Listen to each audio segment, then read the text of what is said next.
السلام علیکم ورحمۃ اللہ.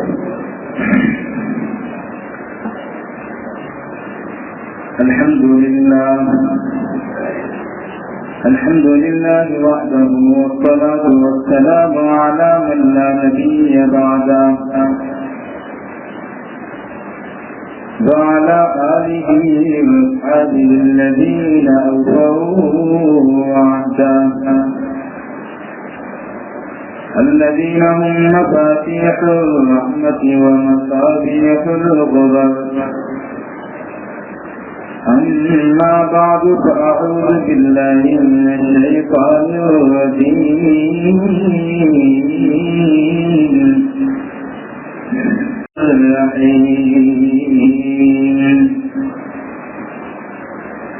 ولا تحسبن الذين قتلوا في سبيل الله أمواتا بل أحياء عند ربهم يرزقون.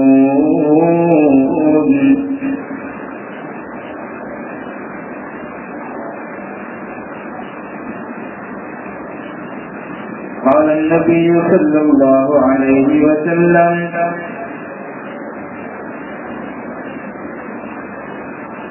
سيدا شباب أهل الجنة آمنت بالله صدق الله العلي العظيم وصدق رسوله النبي على سيدنا محمد وعلى آل سيدنا محمد وبارك وسلم. بزرگان محترم اور برادران عزیز،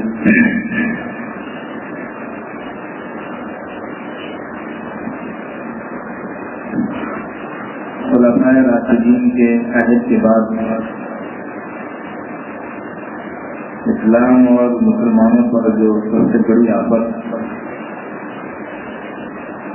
رونما ہوئی ہے وہ واقعہ کربلا ہے.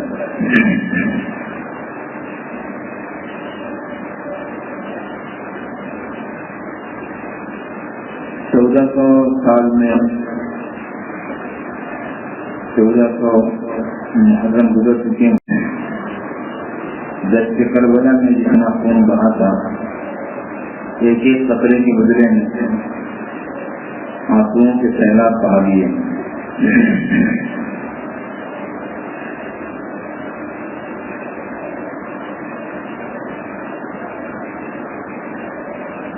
نواسہ رسول کی دردناک شہادت ہر امتی کے لیے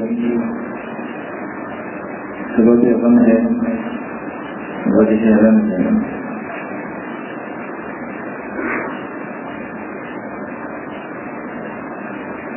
جس کو اہلیت سے محبت کا تعلق ہے جو یقیناً اس واقعے سے اور اس کا نہایت دلچسپ ہے. المؤمنین حسن کرم اللہ وجہہ دارالخلافہ کوفہ کو بنایا تھا تاکہ ہر قوم اور ہر طرح کے لوگ وہاں آ سکیں جو مدینہ نہیں آ سکتے ہیں. اور راجدھانی منتقل کر دی.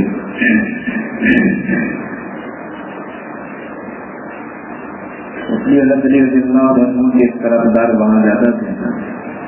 انہوں نے سیدنا حسین رضی اللہ عنہ کو بار بار خطوط لکھ کے خاطر بھیجے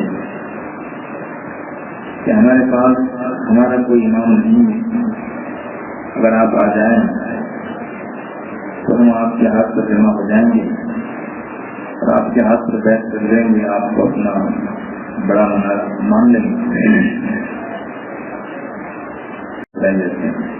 اتنا ضرور ہے کہ خطوط بہت لکھی گئی.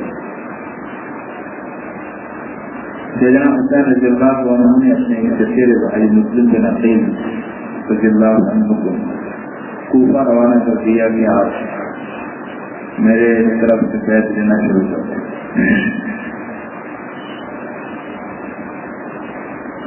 اور ادھر آپ نے بھی کوفہ روانگی کی تیاری شروع کر دی.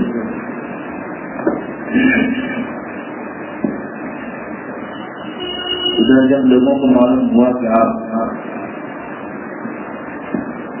کوفہ یعنی عراق جا رہے ہیں تو وہ سب مضطرب اور پریشان ہوئے، اس لیے کہ پہلے کوفہ کی جو وفائی اور شہرآبادی سے واقف ہیں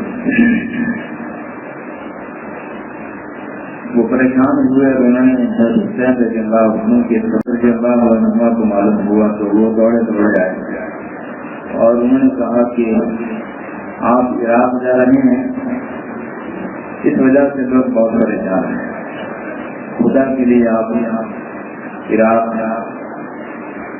جانے کے ارادے کو ملتوی فرمائیں.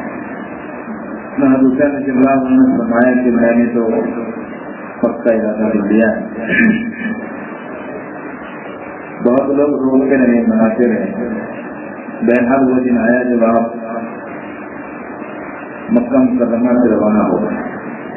روانگی کا وقت ہوا، عباس رضی اللہ عنہ سے جاؤ سے پورا ہے اور انہوں نے آ کر کہا میں خاموش رہنا چاہتا تھا لیکن کیا کروں، مجھ سے خاموش رہا نہیں جاتا. میں اس راستے میں آپ کی ولادت کا کوئی مددگار نہیں ہوں. وہ لوگ سب آپ کے جانے کے بعد مخالف ہو جائیں گے اور وعدے سے پھر جائیں گے. آپ وہاں نہ جائیں. آپ کو اگر جانے کی ہے تو آپ یمن چلے جائیں. وہ آپ کا اور آپ کے اہل بیت کا خیر خواہ ہے، وہاں آپ کے طرفدار زیادہ ہیں، آپ وہاں سے اپنی بات چلائیں. لیکن سیدنا حسین رضی اللہ عنہ نے ان کو جواب میں فرمایا کہ میں جانتا ہوں کہ تم میرے خیر خواہ ہو، لیکن میں نے اپنے سفر کا ارادہ کر دیا ہے. ابن عباس رضی اللہ عنہ نے فرمایا اگر آپ نہیں مانتے تو ٹھیک ہے، آپ عورتوں اور بچوں کو ساتھ نہ لے جائیں، اس لیے کہ مجھے اندیشہ ہے آپ اپنی عورتوں اور بچوں کے سامنے ایسے ہی قتل نہ کر دیے جائیں گے. تھوڑی دیر وہ خاموش رہے اپنے عباس رضی اللہ عنہ. ابھی وہ جوش میں آ گئے اور جوش میں آ کر کہا کہ اگر آپ کے بات پکڑ لینے اور لوگوں کے جمع کرنے سے آپ رک جاتے ہیں تو اللہ کی قسم میں آپ کے پیشانی کے بال پکڑ لیتا. لیکن حضرت حسین رضی اللہ عنہ اپنے جانے کے ارادے پر اثر گئے. چچیرے بھائی ان کے عبداللہ بن جعفر نے انہوں نے خط لکھا، مجھے معلوم ہوا کہ تم عراق جا رہے ہو، میرا یہ خط پڑھتے ہی اپنے ارادے سفر سے پاس آ جاؤ. دیکھو تمہارے سوا امت مسلمہ کے لیے خاندان اگر تم خدا نخواست کا قتل کر دیے گئے تو زمین کا نور بجھ جائے گا، اس لیے جلدی نہ کرو، میں آ رہا ہوں. لیکن سیدنا حسین رضی اللہ عنہ بالآخر روانہ ہو گئے. صفا نامی مقام پر ایک شاعر بڑا ماہر فرزدق نامی اہل بیت کا بڑا عاشق گزرا، اس سے آپ کی ملاقات ہوئی. وہ ادھر سے آ رہا تھا. آپ نے اس سے پوچھا کوفہ والوں کی حالت کیا ہے؟ اس نے جواب دیا اہل کوفہ اور عوام کے دل تو آپ کے ساتھ ہیں لیکن ان کی تلواریں سمجھ میں یہ دکھا.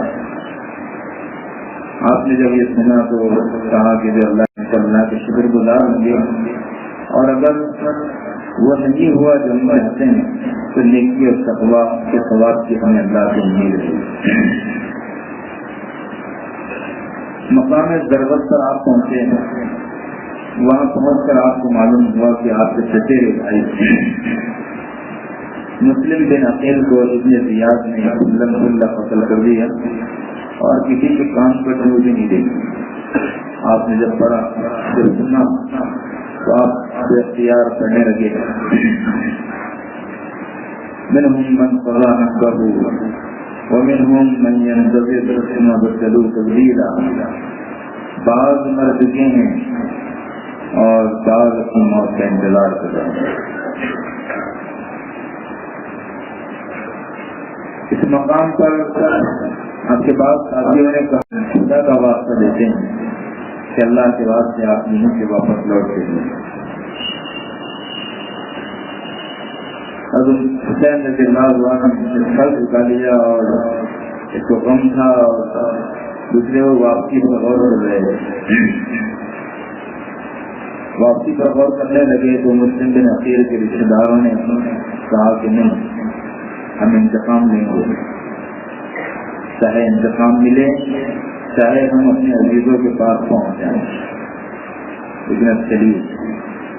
آپ کا سر جھکا ہوا تھا، اپنے سر اٹھا کر ساتھیوں کی طرف دیکھا، ایک ٹھنڈی سانس لی اور کہا کہ اب ان کے پاس زندگی کا کوئی مطلب نہیں۔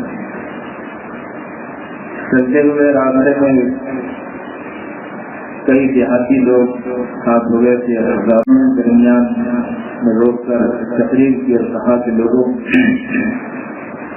کوفہ سے ہمیں بڑی دہشتناک خبریں ملی ہیں، مسلم بن عقیل، حانی بن عربہ اور عبداللہ بن بختر کو قتل کر دیا گیا ہے۔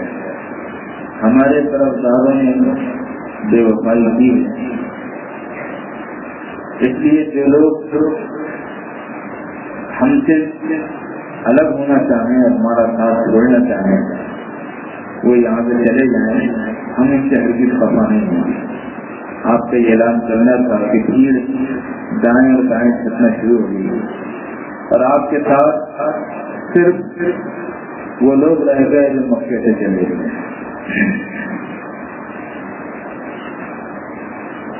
اس مقام پر آپ پہنچے تھے کہ حضرت بن یزید 1000 فوج لے کر آ گیا، اس کو ادھر ادھر مت جانے دینا، میرے پاس طرف پہنچا کے چھوڑے۔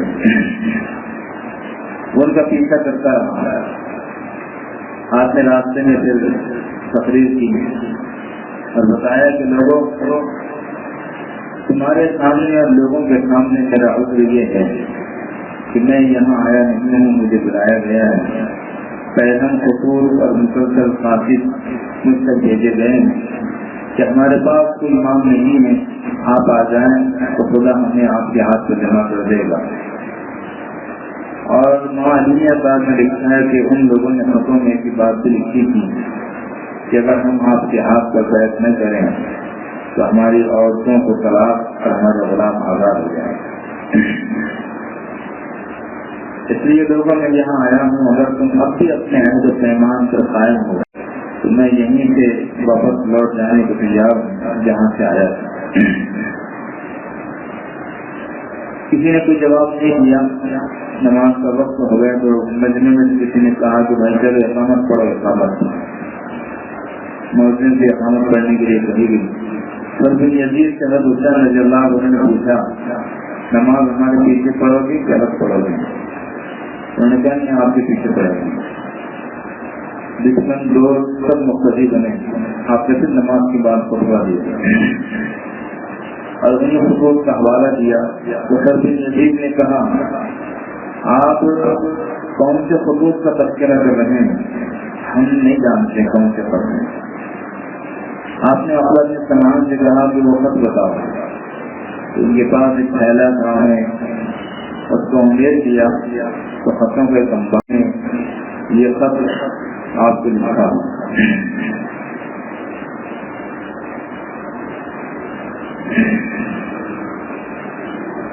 حسین رضی اللہ عنہ نے جواب میں تو کچھ کہا نہیں، اتنا کہا کہ مجھے واپس جانے دیں۔ انہوں نے کہا نہیں، آپ کو اب اتنے زیادہ پاس نہیں، آپ نے خطبہ دیا تو زہیر بن سلیم بجری کھڑے ہو گئے اور انہوں نے کہا کہ بھائی لوگوں تم بولو گے کہ میں بولوں گی؟ لوگوں نے کہا نہیں تم بولو گے۔ انہوں نے کہا فرزند رسول خدا آپ کے ساتھ ہو، ہم نے آپ کی تقریر سنی، اللہ کی قسم اگر یہ دنیا ہمیشہ رہنے والی ہو اور ہم اس میں سدا کے رہنے والے ہوں، تب بھی آپ کی حمایت، مدد اور نصرت کے لیے اس سے جدائی دوبارہ کر لیں گے۔ اور آپ کے ساتھ مرنے کو زندگی بسر کی. کہ سامنے سے کوفہ کی طرف سے 4 لوگ آتے ہوئے دکھائی دیے تو 4 لوگ اشعار پڑھتے ہوئے آ رہے ہیں. وہ اشعار ایسے تھے کہ میری اونٹ کی جلدی چل رہی اور چل کے سامنے ایک بہترین انسان آیا ہوا ہے, اس کو ملاقات ہو گیا. اور قریب پہنچے تو حضرت حسین رضی اللہ عنہ نے ان سے پوچھا کہ کوفہ کی کیا حالات ہیں. انہوں نے کہا جو بڑے سردار لوگ تھے ان کو رشوتیں دے کر اپنے ساتھ ملا لیا گیا ہے. عوام کے دل تو آپ کے ساتھ ہیں لیکن ان کی تلواریں کل آپ کے خلاف چلنے والی ہیں. اس سے پہلے قید دین اساطیر کو آپ نے قاصد بنا کر روانہ کیا تھا. اپنے زیاد نے ان کو قتل کر دیا تھا, آپ کو علم ہوا تھا. آپ نے قید دین اساطیر کے بارے میں ان سے پوچھا. انہوں نے جب واقعہ سنایا تو آپ کے آنکھوں میں دبا کر اور پھر آپ نے طرح دیدہ فرما بن عدی نے آپ سے کہا اللہ کی قسم میں آنکھیں پھاڑ کے دیکھ رہا ہوں, مجھے آپ کے ساتھ کوئی نظر نہیں آتا. میں نے اتنا بڑا مجمع وہاں دیکھا ہے جو کبھی نہیں دیکھا تھا. اب وہ مجمع صرف اس لیے جمع ہوا ہے کہ ایک اکیلے حسین سے لڑے. میں آپ کو خدا کا واسطہ دے کر کہتا ہوں کہ آپ یہیں سے واپس ہو جائیے, وہاں آپ کا ایک بھی طرفدار نہیں ہے. اگر ہو سکے تو آپ یہاں سے ایک بالغ سے بھی آگے نہ بڑھیے. لیکن آپ نے فرمایا اللہ آپ کو ہدایت خیر دے گا. ہمارے ساتھ تو وہ ہوگا جو اللہ چاہتے ہیں. اب آپ جب یہاں سے چلے تو آپ کو یقین ہو گیا تھا کہ اب ہم موت کی منہ میں جا رہے ہیں. فصل بنی مقاتل سے جب آپ گزرے پڑے اور آپ پڑھنے لگے انا للہ و انا الیہ راجعون الحمدللہ رب العالمین. آپ کے بیٹے علی اکبر انہوں نے پوچھا ابا جان انا للہ اور الحمدللہ کیوں؟ انہوں نے کہا جانے سے ابھی میری آنکھ لگ گئی تھی. میں نے خواب میں دیکھا کہ کوئی شخص ہے جو سواری پر سوار ہے, آ رہا ہے اور کہتے ہوئے آ رہا ہے. وہ کہہ رہا ہے کہ لوگ چلتے ہیں اور موت ان کے پاس چلتی ہے. جانے سے میں سمجھ گیا کہ یہ میری موت کی خبر دی جا رہی ہے. بیٹے نے پوچھا ابا اللہ آپ کو پورا دن نہ دکھائے کیا ہم آپ پر نہیں ہیں؟ آپ نے فرمایا بیٹا ہم تو آپ پر ہیں. انہوں نے کہا کہ اگر ہم آپ پر ہیں تو پھر ہمیں موت کی پرواہ نہیں. کربلا میں یہ بھی شہید ہوئے اور علی یزید کے نام آیا کہ حسین کو کہیں ٹکنے نہ دو اور کھلے میدان کے سوا کہیں اترنے نہ دو. قلعہ بند شاداب مقام پر وہ پڑاؤ نہ ڈال سکے. میں اپنے قاصد کو تمہارے پاس بھیج رہا ہوں یہ دیکھنے کے لیے کہ تم میرے حکم کی کتنی تعمیل کرتے ہو. کبھی یزید نے سب کا مضمون حسین کو بتا کر کہا اب میں مجبور ہوں, اب آپ کو میں کھلے میدان کے سوا کہیں بھی کسی جگہ میں آپ کو اترنے نہیں دوں گا.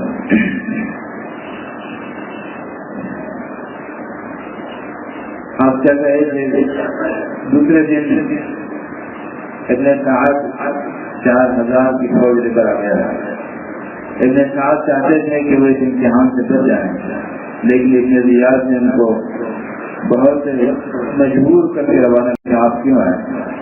تو انہوں نے وہی جواب دیا جو صرف یزید کو دیا تھا اور کہا کہ میں آیا نہیں ہوں, مجھے بلایا گیا ہے اور اگر لوگ مجھے ناپسند کرتے ہیں تو میں بھی یہاں سے واپس لوٹ جانے کو تیار ہوں.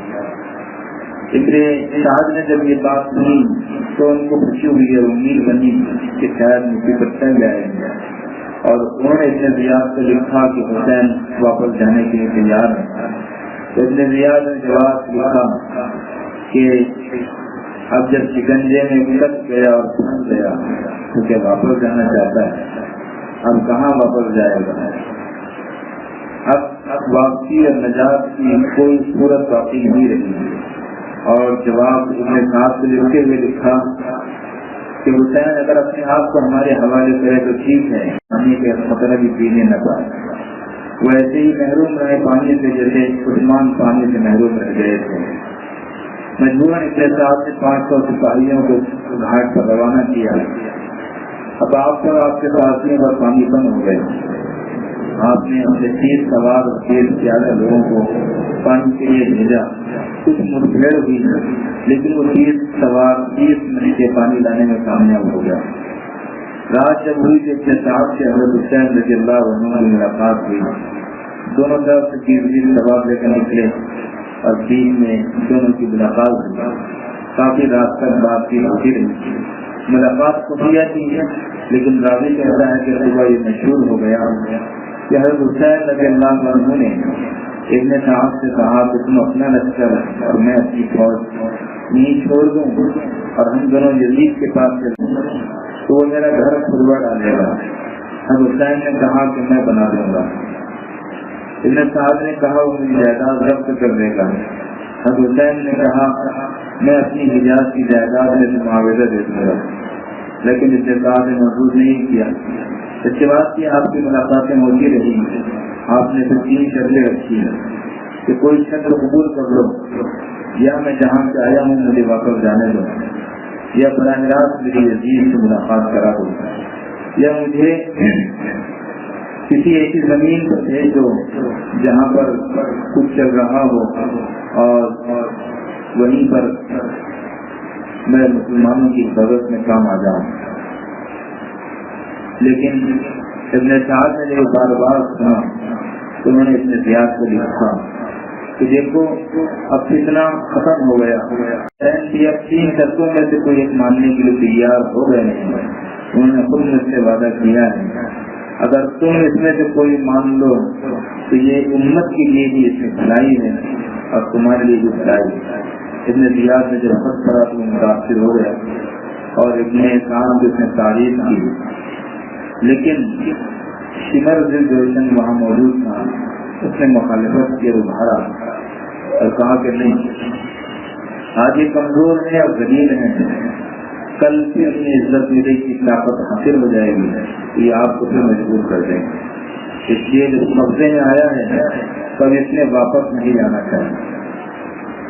ابن زیاد نے پھر ابن صاحب کو خط لکھا تو وہ حوالے کرے تو ٹھیک ہے ورنہ جنگ کرو، اور سنو میں نے تمہیں اس لیے نہیں بھیجا کہ تم حسین کو بچاؤ اور اس کی سفارشیں میرے پاس کہ اگر موقع پڑے تو حملہ کرو، خون بہاؤ، حالات کو بگاڑ دو اور ان کی لاشوں پر گھوڑوں کو دوڑا دو۔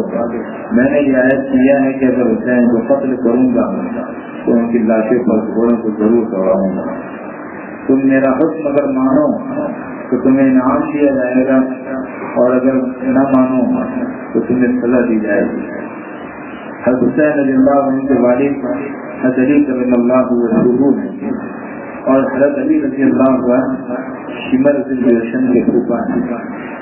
شمر ذوالجلال کی پھوپھی حضرت علی رضی اللہ عنہ کے نکاح میں تھی اور اس پھوپھی کے حضرت علی رضی اللہ عنہ کے 4 بچے تھے، یعنی باپ شریف حضرت حسین رضی اللہ عنہ کے 4 بھائی اور شمر ذوالجلال کی پھوپھی سے تھے عبداللہ، عباس، عثمان اور جعفر۔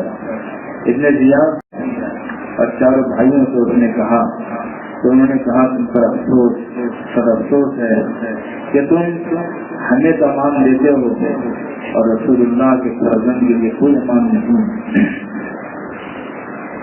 اس کے بعد ابن زیاد کا حکم آیا کہ آپ جنگ کی تیاری کرو۔ جب ابن زیاد کے خط کا مضمون حضرت حسین رضی اللہ عنہ کو معلوم ہوا تو حضرت حسین رضی اللہ عنہ نے فرمایا کہ آج کی رات اور سچے کو سال لو تاکہ ہم اللہ کی عبادت کریں، دعا، مناجات، استغفار کریں اور تلاوت قرآن کریں۔ یہ درخواست کی گئی تو فوج واپس ہو گئی۔ آپ نے اپنے ساتھیوں کو جمع کیا اور حمد و ثنا کے بعد آپ نے فرمایا خدا کی حمد و ستائش میں کرتا ہوں، رنج ہو کے راحت ہو، ہر حال میں مطلب ہے کہ تم نے ہمارے گھرانے کو نبوت سے سرفراز کیا، قرآن کی سمجھ عطا کی، علم دیا اور تیرا احسان۔ آج میں نہیں سمجھتا کہ روئے زمین پر میرے ساتھیوں سے افضل کہیں کچھ لوگ موجود ہیں۔ جب آپ نے کہا کہ لوگوں اللہ آپ کو جلائے خیر عطا فرمائے غور و فکر کے بعد میری رائے یہ ہے کہ تم میرے اہل بیت کے ساتھ رات کے اندھیرے میں ادھر ادھر چلے جاؤ، ان کو صرف میرا قتل چاہیے، میرے قتل کے بعد یہ لوگ تم سے غافل ہو جائیں گے۔ آپ کے گھر والوں نے جب آپ کی تقریر سنی تو وہ رنجیدہ اور غمگین ہو گیا، اور انہوں نے کہا کہ خدا آپ کے بعد ہمیں صدی کھڑے ہو گئے، اور انہوں نے کہا اللہ کی قسم میں اپنا نیزہ دشمن کے سینے میں توڑ دوں گا، تلوار جب تک قبضہ ہاتھ میں رہے لڑتا رہوں گا، وہ چھوڑ جائے تو پتھر پہ دوں گا یہاں تک کہ موت میرا خاتمہ کر دے۔ سعد بن عبداللہ حنفی نے کہا اللہ کی قسم اگر مجھے یہ معلوم ہو کہ میں قتل ہو جاؤں گا، مجھے جلایا جائے گا، میری خاک کو ہوا میں اڑایا جائے گا، اور یہ ایک مرتبہ نہیں 70 مرتبہ کیا جائے گا، تب بھی اللہ کی قسم میں آپ کا ساتھ نہیں چھوڑوں گا۔ زہیر بن قیم بجلی نے کہا اللہ کی قسم اگر مجھے 1000 مرتبہ آرے سے چیرا جائے تب بھی میں آپ کا ساتھ نہیں چھوڑوں گا۔ میری بچ جائیں یہ میری خوش نصیبی کی بات ہے۔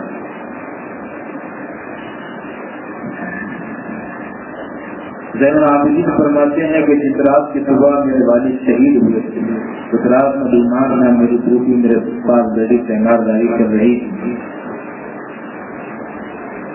میرے والد نے ساتھیوں کو خیمے میں بلایا اور پھر چند دردناک اشعار پڑھتے رہے جن کا ترجمہ یہ ہوتا ہے زمانے تیرا برا ہوگا، تیرے ہاتھوں کتنے لوگ صبح شام مارے جاتے ہیں، تو کبھی کسی کا عوض اور بدلہ قبول نہیں کرتا۔ ہر شخص جو زندگی رکھتا ہے وہ موت کے راستے پر چل رہا ہے۔ میں نے جب یہ اشعار میرے والد کو 3-4 مرتبہ پڑھتے ہوئے سنا تو میرے آنکھوں میں آنسو آ گیا، میری آنکھیں آنسوؤں سے بھر گئی، لیکن روتے اور چیختے ہوئے میرے والد کے پاس پہنچی اور زور زور سے رونے لگی تو میرے والد نے حسین نے اسے تسلی دی، میری بہن مت رو اللہ سے ڈر۔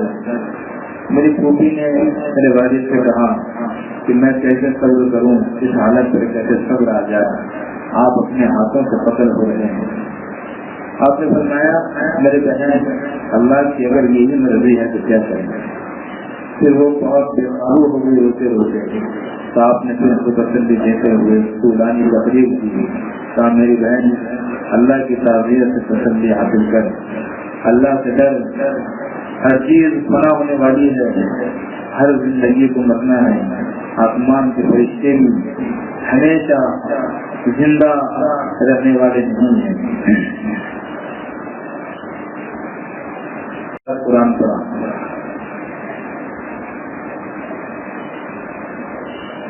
سرے نیزے سے حضرت نے سنایا یوں کلام اللہ، فرشتے بھی ہوئے حیران، تلاوت ہو گئے تھی۔ یعنی جس رات کی صبح کو، جس رات کی صبح جس رات کے بعد آنے والی تھی، 10 محرم سے پہلے جو رات تھی وہ رات سیدنا حسین رضی اللہ عنہ نے تلاوت میں، نماز میں، دعا میں گزاری، اور وہی رات اچھلپور والے دولت صاحب میں گزارتے ہیں۔ دونوں میں کتنی نسبت ہے یہ جغرافیہ اور حساب کرنے والے حساب کر کے بتا دیں گے۔ جب سامنے کی فوج تیار ہو گئی 10 محرم کی صبح کو، ابن سعد نے اپنی فوج کو تیار کیا اور حضرت حسین رضی اللہ فوج دشمن کے آگے بڑھنے لگی، اور جب قریب آئی تو حضرت حسین رضی اللہ عنہ نے دعا کے لیے ہاتھ اٹھا دیا، الہی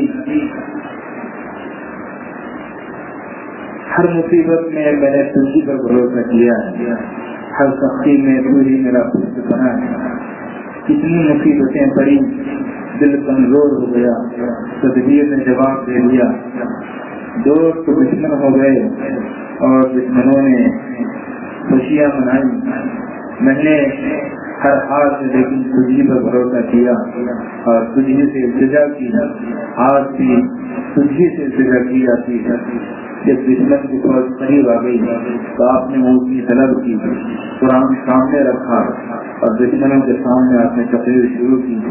کہا کہ لوگوں میری بات سنو، جلدی نہ کرو، عذر معقول ہو اور تم عمل کر سکو تو عمل کر لو، اور اگر میرا عذر تمہاری نگاہ میں معقول نہ ہو اور تم انصاف نہ کر سکو تو پھر تم ایسا کرو کہ مجھ پر حملہ کرو اور مجھ کو تھوڑی دیر کے لیے مہلت نہ دو. جب آپ نے یہاں تک تقریر کی تھی تو خیمے سے خواتین کے رونے اور دھونے چیخنے چلانے کی آواز آئی تو آپ نے اپنے بھائی عباس کو اور اپنے فرزند علی کو بھیجا کہ جاؤ خیمے والوں کو چھپ کر کے آؤ اور ان سے کہنا کہ ابھی تمہیں بہت رونا باقی ہے. اس وقت آپ نے کہا خدا عباس کی عمر دراز کرے. وہ بات آپ کو یاد آ گئی جب چلتے ہوئے عباس نے کہا تھا آپ جانا ہی چاہتے ہیں تو عورتوں اور بچوں کو ساتھ میں لے جائیں.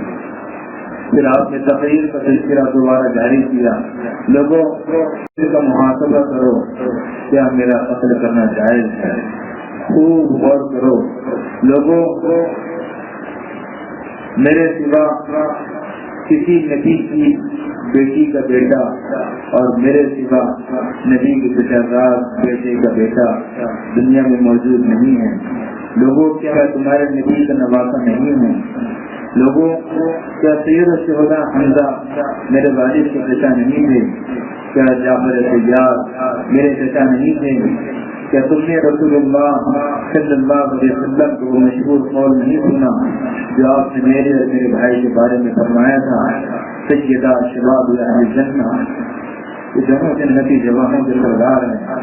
میرا یہ بیان سچ ہے اور یقیناً سچ ہے، اس لیے کہ میں نے ہوش سنبھالنے کے بعد سے آج تک کبھی جھوٹ چاہیے. اگر تم میری بات پر یقین نہ کرو تو تمہارے درمیان ایسے لوگ موجود ہیں جن سے میں اس کی تصدیق کرا سکتا ہوں. تم سہیل بن سعد ساعدی رضی اللہ عنہ سے پوچھو، ابو سعید خدری رضی اللہ عنہ سے پوچھو، زید بن ارقم رضی اللہ عنہ سے پوچھو، انس بن مالک رضی اللہ عنہ سے پوچھو. یہ لوگ تمہیں بتائیں گے کہ رسول اللہ صلی اللہ علیہ وسلم نے میرے اور میرے بھائی کے بارے میں یہ کہا تھا کہ نہیں کہا تھا. تو کیا یہ بات بھی تمہیں میرے فضل سے روک نہیں لگتی؟ لوگوں اللہ کی قسم اس وقت پوری دنیا میں کسی نبی کا میرے علاوہ کسی نبی کی بیٹی کا بیٹا موجود نہیں ہے. لوگوں میں تمہارے نبی کا نواسا ہوں. تم مجھے کیوں یا کسی کو خون کیا؟ آپ بار بار پوچھتے تھے مگر کسی نے کوئی جواب نہیں دیا. تو آپ نے پوچھوں کے بڑے بڑے سرداروں کے نام لے کر کہا، اے اشعث کی تجھے بھی گئی، اے حجاز بن بحر، اے قیس بن اشعث، اے یزید بن الحارث، تمہیں کو لکھا تھا کہ زمین تیار ہے، پھل پک گئے، کھیتیاں لہلہا اٹھی اور نہریں بہ گئی، آپ اگر آ جائیں تو اپنی زمین میں اتریں گے. انہوں نے کہا ہم نے نہیں لکھا.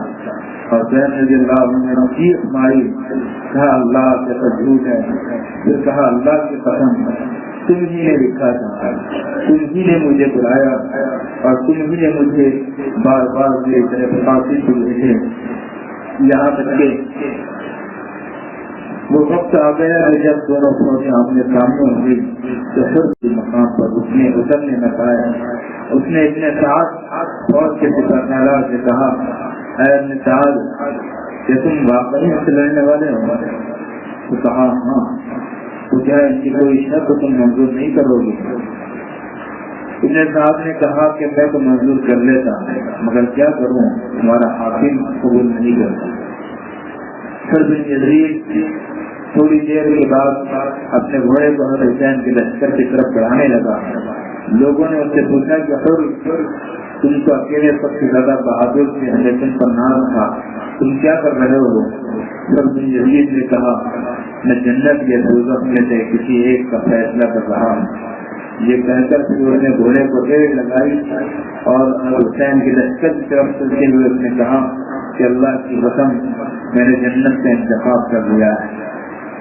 وقت ہوں جس نے آپ کا پیچھا کرتے کرتے آپ کو اس مقام پر پہنچایا. مجھے پتا نہیں تھا کہ بات یہاں تک پہنچے گی اور یہ لوگ آپ کی کوئی شرط بھی قبول کرنے کے لیے تیار نہیں ہوں گے. اب میں آپ کے قدموں میں آیا ہوں جان دینے کے لیے. کیا میری توبہ قبول ہو جائے گی؟ حضرت حسین رضی اللہ عنہ نے فرمایا کہ اللہ مجھے معاف کرے. حضرت یزید نے بڑی جوش کی تقریر کی. اس کی تقریر کے جواب میں ابن زیاد کی فوج کی طرف سے تیر آنے لگے. ابن سعد نے اپنے کمان سے تیر نکالا اور حسین رضی اللہ عنہ کے لشکر کی طرف پھینکا اور کہا کہ لوگوں گواہ رہنا کہ سب سے پہلا تیر میں نے چلایا. پھر ان کی طرف سے ابن زیاد ابن عتیق اور غلام یسار خالد بھیجو. تو ادھر سے حدیث ابن مظاہر اور ایک اور نکلنے لگے تو آپ نے ان کو روکا. پھر عبداللہ ابن عمر کلبی نکلے اور ان کے ساتھ ان کی عورت نکلی اور انہوں نے ان سے اکیلے نے دونوں سے لڑتے لڑتے تھوڑی دیر میں دونوں کو ڈھیر کر دیا اور ان کی بیوی کھڑے ہو کر عبداللہ ابن عمر کلبی کو لڑنے پر ابھار رہی تھی. جب دونوں کو ڈھیر عبداللہ ابن عمر کلبی نے کر دیا تو حضرت حسین رضی اللہ عنہ نے خوش ہو کر فرمایا اللہ تمہیں اور تمہیں ہماری طرف سے اور اہل بیت کی طرف سے جزائے خیر عطا فرمائے. ایک ایک نکلتے رہے اور حسین لشکر کے افراد ان کو قتل کرتے رہے. ادھر پتا سالار عمر ابن حجاج نے جب دیکھا کہ ایک ایک کر کے ہمارے ساتھی قتل ہو رہے ہیں اور حسین لشکر کے افراد جان پر انسان کی جنگ ہونا چاہیے اور عمومی ایک حلہ بول دیا جائے, تب انسان کا رنگ پڑا اور جانے کتنے قوم کے فوارے چھوٹے اور آسمان نے ایک زمانے کے بعد وہ دردناک منظر دیکھا. تھوڑی دیر کے بعد جنگ رکی تو حسین رضی اللہ عنہ نے دیکھا کہ مسلم فوج کا ایک نامور بہادر مسلم بنا ہو سجا قتل ہو چکے ہیں. آپ جب ان کے پاس گئے تو ان کے ساتھ کبھی تھوڑی دیر کی لیے جاری تھی. آپ نے ان کو دیکھ کر بڑے درد بھرے انداز میں پڑھا منہم من قضا نحبہ ومنہم من ينتظر. تم مر چکے ہو, کچھ لوگ موت کے انتظار میں ہیں. تھوڑی دیر کے بعد عبداللہ ابن عمر کلبی شہید ہو گئے. ان کی بیوی اپنے مقتول شوہر کے چہرے کو لے کر بیٹھی اور ان کے سر سے حضرت شمر جو نے جب دیکھا بیوی اپنے شوہر کو مبارکباد دے رہی ہے تو اس نے بیوی کی گردن اڑا دی. تھوڑی دیر کے بعد حبیب نے مذاکر قتل کر دیے گئے. اب حرب یزید کی باری تھی. حرب یزید کے بیچارے لڑتے رہے لیکن زخموں سے دور ہو کر بلاخر وہ بھی گرے اور پھر حسینی فوج کا پلہ تھوڑا سا کمزور ہو گیا. جابری جو جوان تھے وہ حسین رضی اللہ عنہ کے قریب آئے اور دونوں ساروں فساد ہو رہے تھے. حسین رضی اللہ عنہ نے ان کو تسلی دی کہ بیٹا صبر کرو, تھوڑی دیر میں تمہاری آنکھیں ٹھنڈی ہو جائے گی.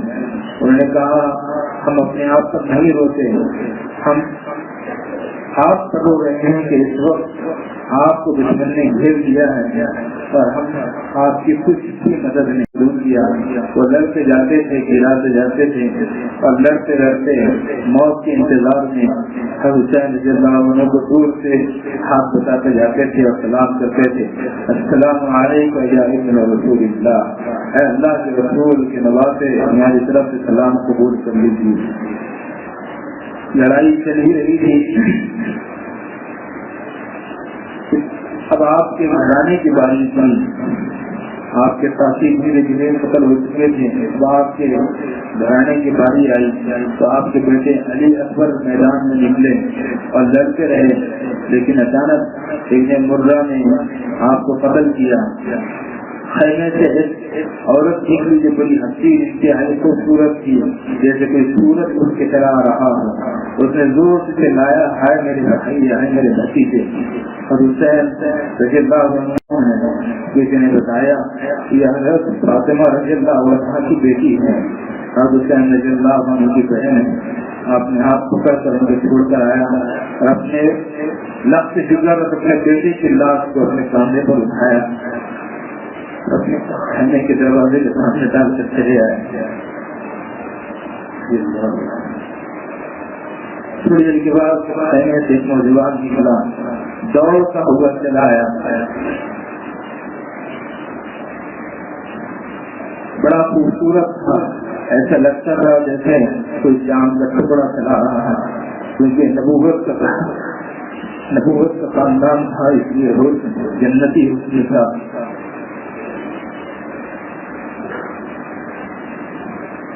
وہ جب قریب آیا اور اس نے حسین رضی اللہ عنہ تلوار اٹھانے والا, کسی نے تلوار اٹھائی اور اس بچے کے ہاتھ پر چلا دی. اس کا ہاتھ کٹا, ہاتھ پر رہ گیا. اس نے زور سے چلایا, ہائے میرے چچا. اب حسین رضی اللہ عنہ نے ایک دم باغ کی طرح پلٹ کر, شیر کی طرح لپٹ کر جب اس کی طرف پڑے تو قاتل تو خراب ہو چکا تھا. تھوڑی دیر کے بعد جب جنگ رکی تو راوی کہتا ہے کہ ایک جوان کے سرانے ہر حسین رضی اللہ عنہ کھڑے تھے اور وہ ایڑیاں رگڑ رہا تھا اور حسین رضی اللہ عنہ کہہ رہے تھے کہ ان کے لیے ہلاکت ہوتی ہے. میں تجھے قتل کیا ہے, قیامت کے دن تیرے نانا کو کیا جواب دیں گے؟ میرے بچی سے انہوں نے مجھے آواز دیا لیکن میں نے تیری آواز نہیں سنا. بڑے افسوس کا مقام ہے کہ تیرا چچا آج اتنا مجبور ہے. میرے بچیجے آج تیرے چچا کے دشمن بہت ہو گئے, دوست بہت زیادہ بڑھ گئے. یہ کہہ کر آپ نے اس کی لاش کو اٹھایا اور سینے سے لگایا اور لے جانے لگے تو اس کے قدم زمین پر رگڑ جا رہے تھے. کسی نے پوچھا کہ یہ کون ہے تو جواب دیا گیا کہ آپ کے بڑے بھائی حسن کے بیٹے قاسم کے حسن کے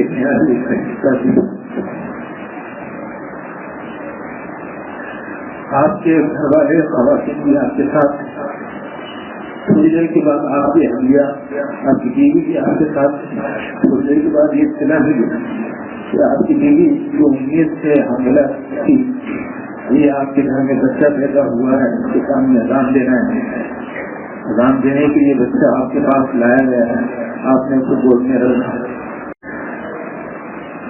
فون کا پکارا چھوٹا, آپ نے اس فون کے چلوں میں لیا اور اس کے بدن سے مت لیا اور آپ نے کہا الہی اگر تیری مدد ہم سے اڑ گئی تو تو وہ کر دے جو تیری مرضی ہے. اب دھیرے دھیرے آپ کے صحابہ بنی ہاشم کو ختم ہو چکے. آپ کے اہل بیت کی دھیرے اب اہل بیت کی باری آ رہی ہے. ایک چھوٹا سا بچہ جوان تھا, بڑا حسین تھا. حسین رضی اللہ عنہ کی باری آ گئی. دھیرے سب قتل ہو چکے تھے. محمد بن ابی سعید بن عقیل, عثمان بن عقیل, محمد بن عبداللہ بن جعفر بن عقیل, عون بن عبداللہ بن جعفر, عباس بن علی, عبداللہ بن علی, عثمان بن علی, محمد بن علی, ابو بکر بن علی, ابو بکر ابن حسن, عبداللہ ابن حسن, محمد بن حسن, علی بن حسین, عبداللہ بن حسین. یہ آپ کے بھتیجے اور آپ کے بھائی ہیں جو یہ کے بعد میرے سر شہید کر دیے گئے. اب خود نواز رسول کی باری کا نواز رسول کے قریب جب دشمن آ رہے اور خیمے سے چھوٹے سے بچے نے دیکھا کہ میرے گھر کے نام پر پڑھ کے اس وقت دشمن کے نردے میں ہیں تو اس نے خیمے سے ایک لکڑی نکالی اور لکڑی لے کر وہ دوڑ پڑا. حضرت زینب رضی اللہ عنہ نے اس کو روکو. حضرت زینب نے اس کا ہاتھ پکڑا لیکن جوش جذبے میں وہ ہاتھ چھوڑا کر بھاگا. وہ آیا باہر دن صاحب نے آپ حضرت حسین رضی اللہ عنہ کے اوپر ایک تلوار چلانے کے لیے اٹھائی گئی. اس نے اس کو ڈانٹ پلائی جو حدیث تو میرے چچا کو قتل کرتا ہے, اس نے اسی لیے تلوار معصوم کے بچے کے سر پہ چلا دی. اس نے چلایا، ڈھیر ہو گیا، اور حسین رضی اللہ عنہ نے اس کو اپنے سینے سے لگایا اور تسلی دی کہ بیٹا صبر کر، تھوڑی دیر میں تو بھی اپنے بزرگوں کے قریب چلا جاتا ہے۔ اب دھیرے دھیرے آپ کی باری کی عبداللہ بن عمار کہتا ہے کہ میں اس جنگ میں شریک تھا جس میں حضرت حسین کو مارا گیا، اور میں نے بھی حضرت حسین کو نیزہ مارا تھا۔ میں نے نہیں چاہا کہ میں ان کو قتل کروں، اس سے میں دور ہو گیا۔ لوگوں کے قریب آتے تھے اور ہٹ کے چلے جاتے تھے۔ سمر سے بار بار ابھارتا تھا کہ قتل کرو، اب کس بات کی دیر ہے، بس جنگ ختم کرو، ان کا خاتمہ کرو۔ شریک کے شریک تمیمی نے ان کے موضوع پر تلوار چلائی تھی جس سے وہ زخمی ہو گئے تھے۔ راوی کہتا ہے کہ میں نے حضرت حسین رضی اللہ عنہ کو ہمارے میں لڑتے ہوئے دیکھا، خدا کی قسم جس کے سامنے گھر کا گھر لٹ گیا وہ اتنی شجاعت اور بہادری کے ساتھ لڑے میں نے آج تک نہیں دیکھا۔ حضرت حسین رضی اللہ عنہ پر چاروں طرف سے حملے ہو رہے تھے اور حضرت حسین کا یہ حال تھا کہ وہ جس طرف رخ کرتے تھے اس طرف کی فوج کا حملہ کرتے تھے جیسے شیر کے آنے سے بکریاں بھاگ جاتی ہے۔ لیکن آخر سب شمر سے جوشن ابھار رہا تھا۔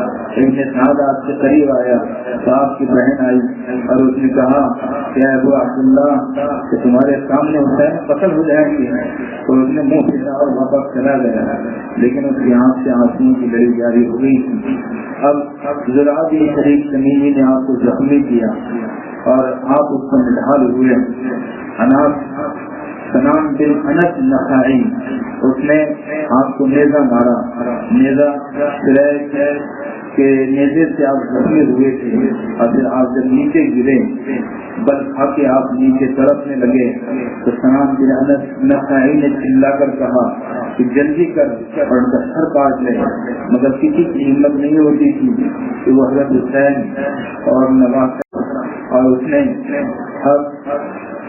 حسین رضی اللہ عنہ کے سر کو چھپا کر کے الگ کر دیا۔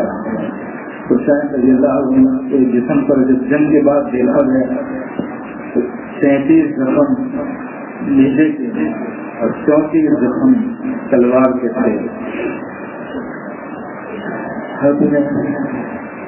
حسین رضی اللہ عنہ لڑ رہے تھے، لڑتے پیاس لگی تھی، پانی پینے کے لیے گئے تھے تو وہاں پہ ایک تیر آپ کے حلق میں لگا تھا، آپ نے اس کو اتار کر رکھ پھینکا، خون کا فوارہ ٹوٹا تھا، آپ نے اس کو ہاتھ میں دیا تھا، آسمان کی طرف اچھالا اور کہا تھا الہی میں تجھے سے شکوہ کرتا ہوں، دیکھ تیرے نبی کے نواسے کے ساتھ کیا برتاؤ ہو رہا ہے، تو نیر پر سرے رام یہ خوش تماشائی اہل بیت رسول جن کا چہرے کے علاوہ پورا جسم فخر کائنات حضرت محمد رسول اللہ صلی اللہ علیہ وآلہ وسلم کی طرح نظر آتا تھا۔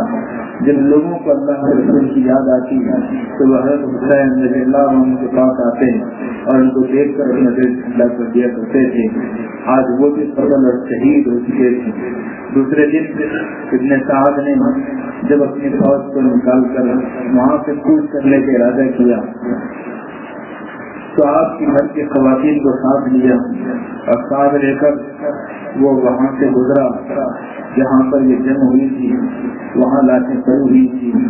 لاشوں کے ڈھیر ہو جانے کے بعد ابن سعد نے کہا تھا کہ ابن زیاد کا حکم ہے کہ لاشوں پر گھوڑوں کو دوڑایا جائے، تو 10 قوم لوگ ہیں جو گھوڑوں پر لاشوں کو دوڑائیں گے۔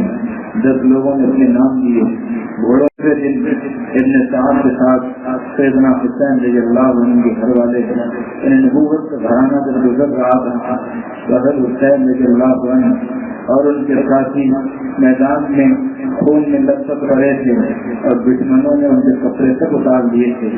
حضرت راوی کہتا ہے کہ جب عورتوں اور بچوں کا یہ معاملہ وہاں سے گزرا اور جب انہوں نے اپنے گھرانے کے لوگوں کو اور حسین رضی اللہ عنہ کو اس طرح پڑے ہوئے دیکھا کہ بدن پر کپڑے تک نہیں، حضرت زینب نے بھی اختیار کہا اے محمد جس طرح آسمان کے فرشتوں کا سلام ہوا، دیکھ تیرے حسین کو کیا حال کیا گیا ہے، نہیں ہے اسے کھول کے مٹی کی کمرے پہنا دیے۔ اے محمد دیکھ تیری بیٹیوں کو قیدی بنا دیا ہے، تیرے بچوں کو قتل کر دیا ہے۔ ربی کہتا ہے دوست یہ دشمن کوئی اسے نہیں کرے گا جس نے حضرت زینب کی یہ محبت کرا آپ نے اللہ ہے۔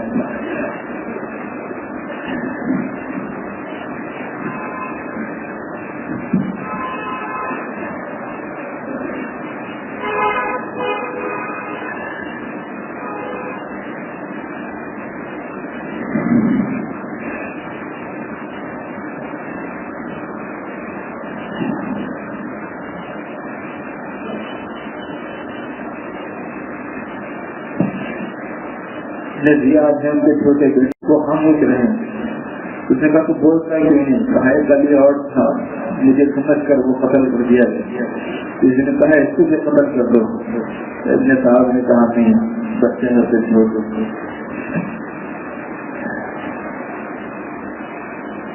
وقت کافی ہو گیا اور اتنا ہی کافی ہے۔ آپ کو افسوس یہ ہے کہ کلمہ پڑھنے والوں نے نواز رسول کے ساتھ کیسا دردناک سلوک کیا، اور نواز رسول کو آپ دیکھیں گے کہ یہ غم رہے گا اور یہ نالا رہے گا کہ 1400 سال کے بعد میری شہادت کے دن مسلمانوں نے ڈھول بجا کر کیسے ان کا ناچ کیا۔ جس دن ان کے نانا کا قصہ چلے گا اس دن نوازے میں شہادت پر ناچنے والوں کو پانی کون دے گا؟ جس دن نوازے کا تماشا بنانے والے سپاہی کہ یہ کس کے پاس جائیں گے؟